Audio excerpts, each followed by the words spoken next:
Hey TikTokers! Today, I'll show you how to add product links to your TikTok videos, making it easier for your followers to shop your favorite items. Let's dive in. First, open the TikTok app and create your video as usual.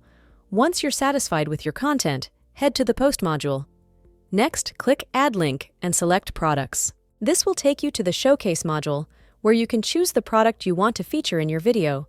Simply click Add after entering the product name, and repeat this process for each product link you want to include in your video. Once you've added all your product links, finish creating your video and click Post.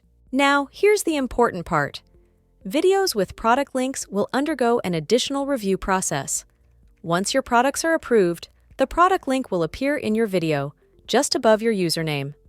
When someone taps the product link, it will take them to a product details page, where they can learn more about your product and even make a purchase. And there you have it. If you found this tutorial helpful, like, share, and subscribe for more tips. See you next time for another exciting tutorial. Until then, happy exploring!